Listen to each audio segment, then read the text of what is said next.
भक्तों, आज इस वीडियो में हम बात करेंगे आने वाली अपरा एकादशी इस महीने में किस तारीख को पड़ रही है।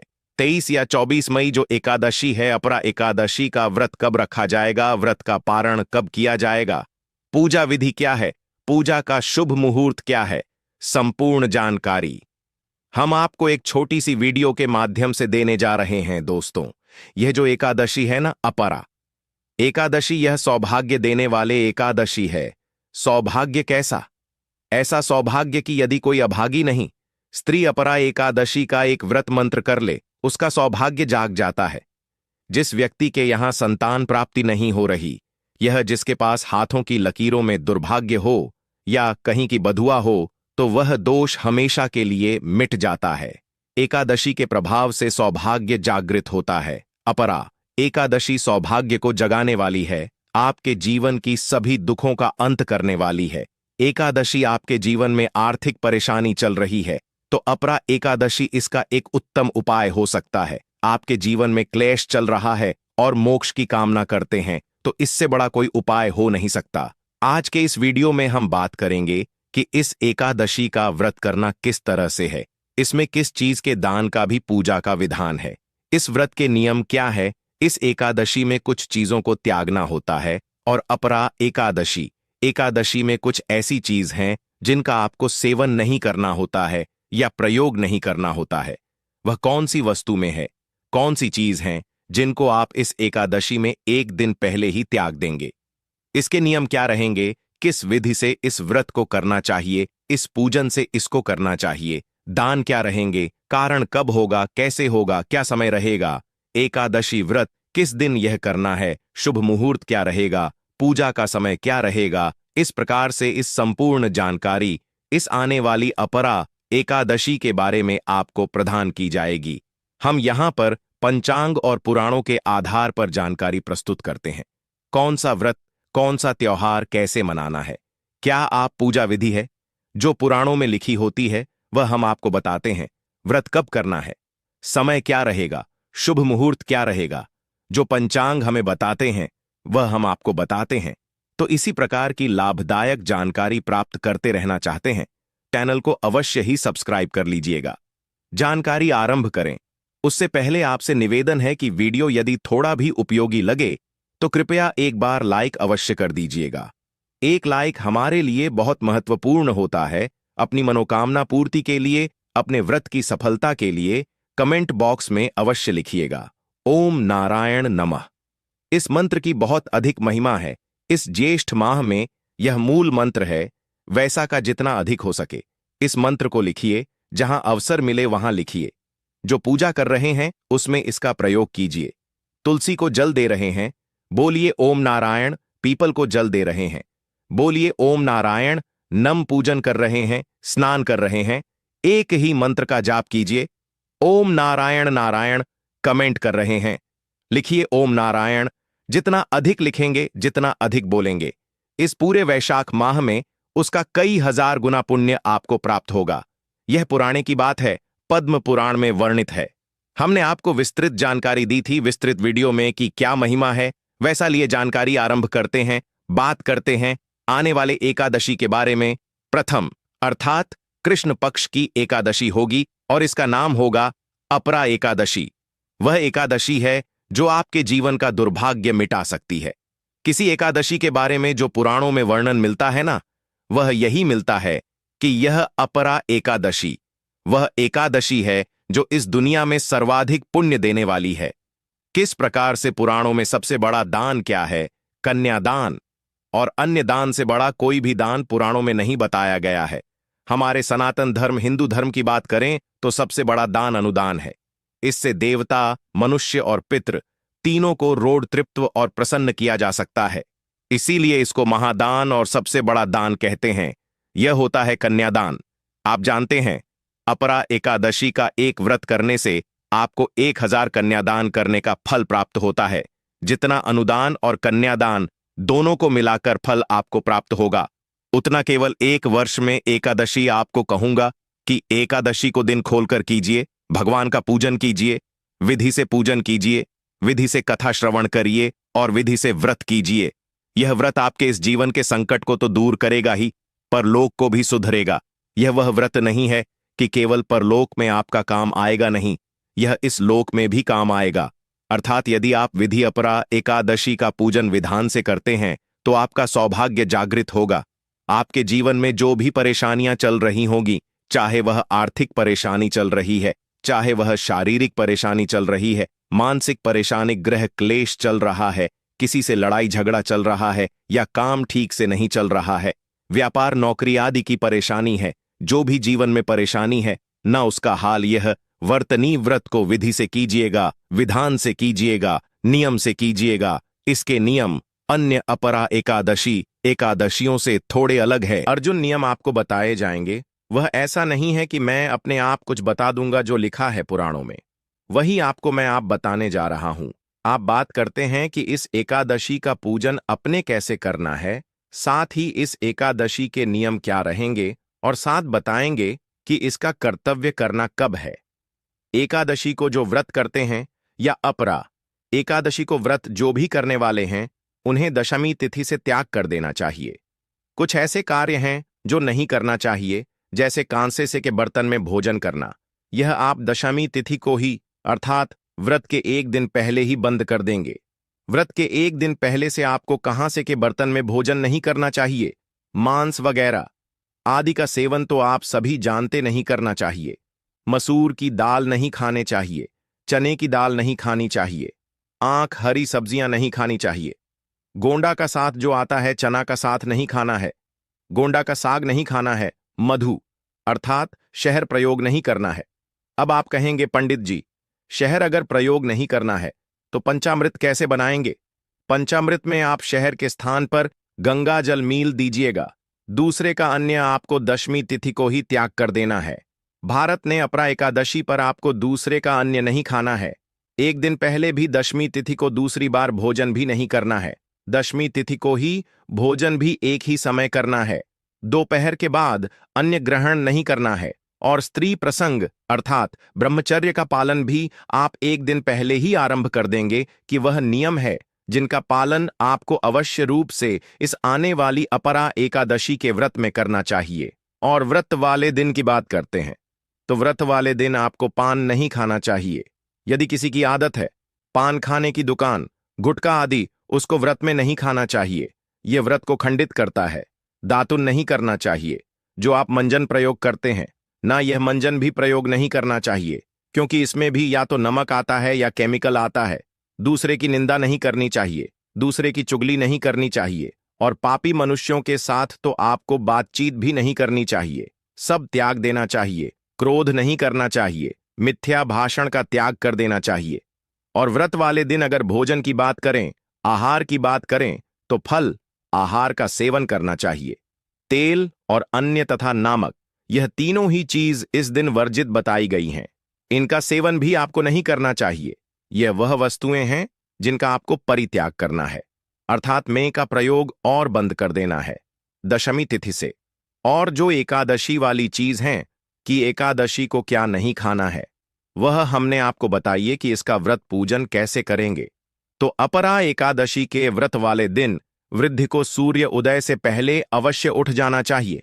वहां चल रहा है, वैसे तो संभव हो स्नान कीजिए, क्योंकि वैशाख स्नान की महिमा बड़ी अद्भुत है दोस्तों। ज्येष्ठ स्नान की महिमा इतनी अधिक है कि इसका जो पुण्य है ना, वह कार्तिक स्नान से भी 1000 गुना अधिक है, और उसको ज्यादातर लोग जानते नहीं हैं। और इसका कारण भी भगवान श्री हरिविष्णु का एक श्राप है कि यह कहे कि भगवान श्री हरिविष्णु का एक वचन है जो उन्होंने यमराज को दिया था कि महिमा इसका पुण्य सभी मासूम में सर्वोत्तम है। यदि आप कार्तिक स्नान को या कार्तिक मास को सबसे उत्तम समझते हैं तो यह आपकी भूल होगी।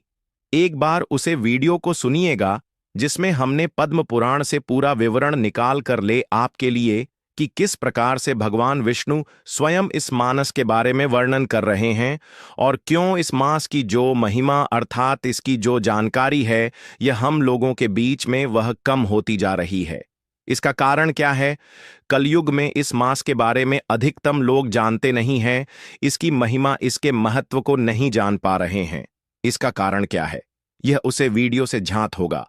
परंतु यदि आपने इस वीडियो के माध्यम से इसकी महिमा को समझ लिया तो आप छोड़ ही नहीं पाएंगे।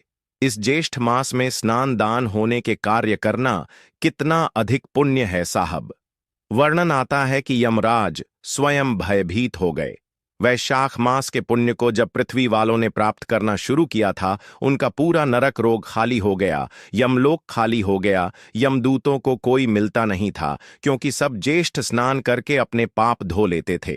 तब वह रोते हुए पहुंचे विष्णु भगवान के पास कि प्रभु, आपने यह क्या मानस बनाया है?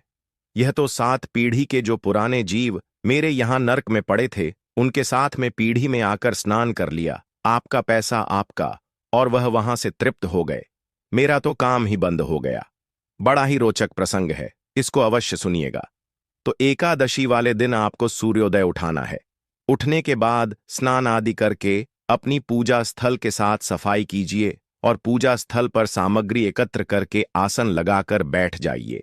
बात आती है कि सामग्री में हमें क्या क्या चाहिएगा, तो सामग्री नोट कर लीजिए। सामग्री में आपके पास होने चाहिए भगवान श्री हरि विष्णु की कोई प्रतिमा या तस्वीर, माधव रूप की अगर तस्वीर आपके पास हो, प्रतिमा हो तो बहुत उत्तम रहेगा, क्योंकि वह साथ में दोनों ही एकादशियों पर आपको भगवान के माधव स्वरूप का पूजन करना चाहिए। एक चौकी पीला वस्त्र, रोली मोली पान सुपारी लौंग इलायची धूप में, पुष्प की माला खुले पुष्प चित्र, जानू तांबे का 1 लोटा, यह सामग्री आपको आवश्यक होगी।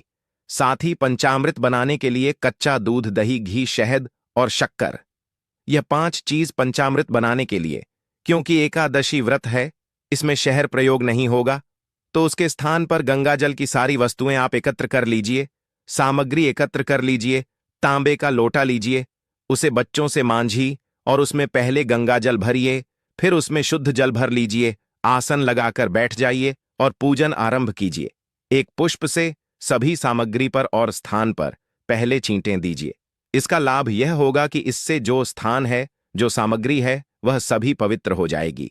छींटे दीजिएगा। हम मंत्र पढ़ते हैं, ओम पवित्र हो पवित्र एवं सर्वनव्यास। मेरे तो कुंडली कक्षा ही हो। इस प्रकार से अपने पवित्रीकरण किया है, शुद्धिकरण किया है। भगवान को विराजमान करेंगे, उससे पहले अपने हाथ धो लीजिए। अपने सीधे हाथ पैर जल लीजिए। हास्टल रक्षालन आप तो दीजिए। हाथ धोने के बाद भगवान की स्थापना कीजिए।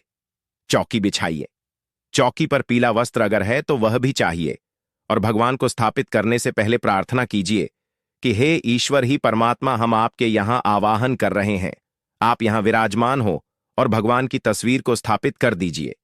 यह भाव हो गया कि अपने भगवान को आसान दिया पुष्प के रूप में और भगवान आकर विराजमान हो गए। अब जिन लोगों के यहां चौकी नहीं है तो वह अन्यत्र स्थान पर भी भगवान का इसी प्रकार से स्थापना करेंगे। आपके पास जो भी उपयुक्त स्थान है पूजा का, वहां पर आप इसी प्रकार से निवेदन करके पुष्प रखिए और भगवान की तस्वीर या प्रतिमा को स्थापित कीजिए। राखी आप। कुछ लोग कहेंगे कि हमारे पास तो पृथ्वी पर है, पूजन करना है हमें, तो हाँ, पृथ्वी पर रखकर भी पूजन कर सकते हैं। शुद्धता का ध्यान रखें, अच्छे से साफ सफाई कर लें। किसी का कच्चा मकान भी यदि है ना, तो उसको अच्छे से लिख लीजिए, उस स्थान को जहां अपने भगवान की तस्वीर रखनी है, और पुष्प के रूप में आसान दीजिए। वहां पर भगवान की स्थापना कीजिए।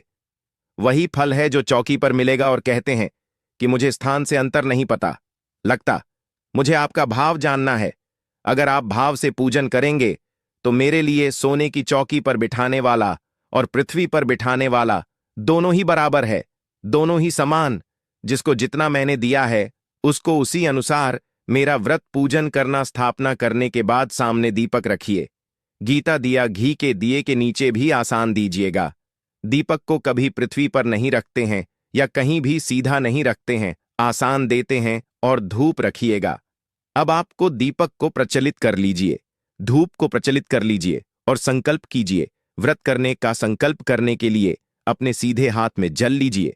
1 रुपये का सिक्का दक्षिण के रूप में काम से कम रखिए और 3 बार बोलिए, ओम श्री विष्णु, ओम श्री विष्णु, ओम श्री विष्णु। अपना नाम, अपना गोत्र, जिस स्थान पर बैठकर आप संकल्प कर रहे हैं, वहां का मकान नंबर, क्षेत्र का नाम, शहर का नाम, ज्येष्ठ माह से कृष्णा पक्ष एकादशी, आयाम पुण्यतिथि, आयु आरो के पिता प्राप्त है, सौभाग्य प्राप्त प्यार था, यह सुख संपत्ति प्राप्त है। एकादशी व्रत पूजन संकल्पम संकट से विष्णु शरण शरण प्रताप, और वह संकल्प भगवान के चरणों में अर्पित कर दीजिए। हाथ जोड़कर नमस्कार कीजिए। अब आप भगवान का पूजन आरंभ करेंगे। पूजन करने के लिए भगवान के सामने एक पत्र रख दीजिए, कटोरी रख दीजिए या कोई अन्य पत्र जिसमें आप पूजा की सामग्री अर्पित करेंगे। भगवान को पहले पद आर्घ अजमानी कराया जाएगा। चल रहा है तो उसी के अनुसार मित्रों का प्रयोग करना है। माधव मास की अपरा एकादशी में माधव मास का प्रभाव बहुत अधिक देखा गया है, इसीलिए इस प्रकार से हमें पूजन करना चाहिए। सबसे पहले भगवान को पद्य और आज मणि अर्पित करेंगे।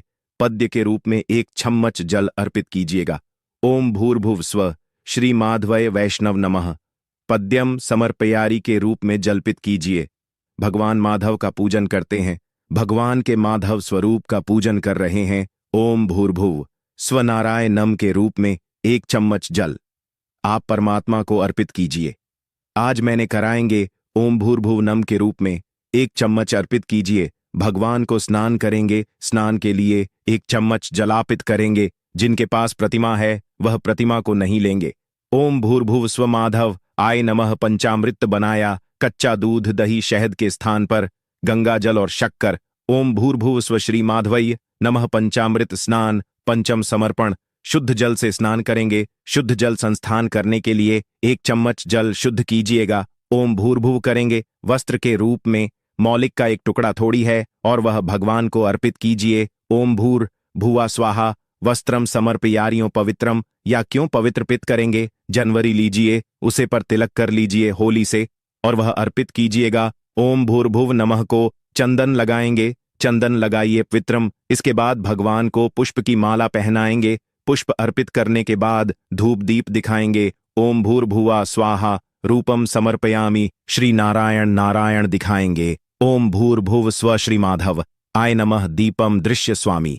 यूट्यूब दिखाने के बाद नावेद के रूप में क्या आप फल चढ़ा सकते हैं। मिठाई है तो मिठाई अर्पित कीजिएगा, अन्यथा आपको ड्राई फ्रूट्स और मिश्री है तो मिश्री चढ़ा सकते हैं। जो भी आपके पास उपलब्ध सामग्री है। नारायण नमः और भजन। आते चल अजमानी समर्पयारी 1 चम्मच जल लीजिए, अजमानी के रूप में अर्पित कीजिए। जल जमानी करने के बाद अब भगवान को तंबू अर्पित करेंगे। तांबूल पान का पत्ता लीजिए, उसमें 2 लौंग 2 इलायची 1 सुपारी रखिए और वह अर्पित कीजिएगा। ओम भूर्भुव स्वर्णारायण नमः अर्पित करने के बाद दक्षिण अर्पित कीजिए। भगवान को प्रेम से ओम भूर्भुव स्वर्णारायण नमः शिवाय ओम समर्पयारी शुभ दक्षिण अर्पित कीजिए। दक्षिणा अर्पित करने के बाद हाथ जोड़कर भगवान को नमस्कार कीजिए। भगवान से प्रार्थना कीजिए कि यह परमेश्वर, आज के दिन हमने आपका यह एकादशी का पूजन किया है, हम व्रत कर रहे हैं, इस पूजन को आप स्वीकार करें और इस व्रत को हम अच्छे से कर पाए, इतनी हमें शक्ति प्रदान करें। उसके बाद अब आपने कहा सुनी है एकादशी का महत्व सुनना है। एकादशी की कथा यूट्यूब पर सुनते समय ध्यान रखिएगा कि यूट्यूब पर बहुत सारे चैनल किसी भी कथा को किसी भी नाम से चला देते हैं, तो सही चैनल चुनें और सही ही कथा सुन। आपका चैनल जिस पर आप यह वीडियो देख रहे हैं एक वेद पुराण पंचांग पर का चैनल है और यहां पर हम सही कथाएं हैं सुनते हैं जो उसे मृत के लिए बने होते हैं। तो सही कथा सुनने के लिए चैनल को भी सब्सक्राइब कीजिए। अगर नए हैं तो और बेल आइकन के निशान को अवश्य दबाइएगा, तभी आपको सारी वीडियो प्राप्त होंगे। सब्सक्राइब करने के बाद एक बेल का निशान बना हुआ आएगा, उसको दबा दीजिएगा, वीडियो आपसे छुट्टी जाएंगे। साथ में विष्णु सहस्त्रनाम आपको सुनना चाहिए, कथा विष्णु सहस्त्रनाम और नारायण कवच, और यह तीनों ही चीज हम प्रत्येक एकादशी पर अपलोड करते हैं, इसका लाभ लीजिएगा। फिर भगवान की आरती कीजिएगा और नियमों के अनुसार दिन को व्यतीत कीजिएगा। नियम हमने आपको बताए हैं कि दिन में आपको व्रत वाले दिन सोना नहीं चाहिए। पारण वाले दिन आपको सूर्योदय से पहले उठ जाना चाहिए। उठने के बाद स्नान आदि करके स्वच्छ वस्त्र धारण करके पारण की पूजा करेंगे। पारण की पूजा करने के बाद आप पुष्पांजलि करेंगे, जो कि क्षमा प्रार्थना होती है। किसी भी व्रत पूजन के लिए सफलता के लिए बहुत आवश्यक होती है, वह पुष्पांजलि और क्षमा प्रार्थना करेंगे। भगवान को पारण का भोग लगाएंगे, ब्राह्मण को दान आदि देंगे और उसके बाद व्रत का पालन करेंगे। वीडियो में बताते भी हैं तो उसको आप अवश्य देखिएगा। यहां आपको बता दें कि अब आपको व्रत करना कब है और पारण करना कब है। अपरा एकादशी तिथि जो है ना, यह आरंभ हो रही है 2025 में। अपरा एकादशी का व्रत 23 मई गुरुवार को रखा जाएगा। यह व्रत ज्येष्ठ मास के कृष्ण पक्ष की एकादशी तिथि को मनाया जाता है और इसे पापों से मुक्ति, मोक्ष की प्राप्ति और जीवन में सुख समृद्धि के लिए अत्यंत शुभ माना जाता है। व्रत तिथि और पारण समय। व्रत तिथि 23 मई 2025 गुरुवार। पारण व्रत खोलने का समय 24 मई 2025 शुक्रवार को प्रातःकाल 6:30 बजे से 8:30 बजे तक है। समय में भगवान विष्णु की विधिपूर्वक पूजा, व्रत कथा का श्रवण और भजन कीर्तन करना अत्यंत फलदायी होता है। पूजा विधि वक्त प्रातःकाल स्नान कर स्वच्छ वस्त्र धारण करें। 2 भगवान विष्णु की प्रतिमा या चित्र के समक्ष दीपक जलाए। 3 तुलसी पत्र, पीले फूल, धूप दीप और नैवेद्य अर्पित करें। 4 व्रत कथा का पाठ या श्रवण करें। दिन भर उपवास रखें और भगवान का स्मरण करें। 6 अगले दिन पारण के समय व्रत खोलें। इस व्रत के पालन से व्यक्ति को पापों से मुक्ति, सुख समृद्धि और मोक्ष की प्राप्ति होती है। दोस्तों, अगर आपको यह जानकारी एकादशी के बारे में जानकारी थोड़ी भी अच्छी लगी हो तो कृपया लाइक अवश्य कीजिएगा, क्योंकि आपका 1 लाख हमारे लिए बहुत ही महत्वपूर्ण होता है और हमारा वीडियो बनाने का जो मनोबल होता है ना, वह बहुत अधिक बढ़ता है। इसके लिए हमारी टीम और ज्यादा मेहनत करती है और आपको इसी प्रकार की जानकारी छोटी सी वीडियो के माध्यम से हमारा नया योग टीवी चैनल आपको प्रदान करता है। इसलिए चैनल पर नए तो चैनल को सब्सक्राइब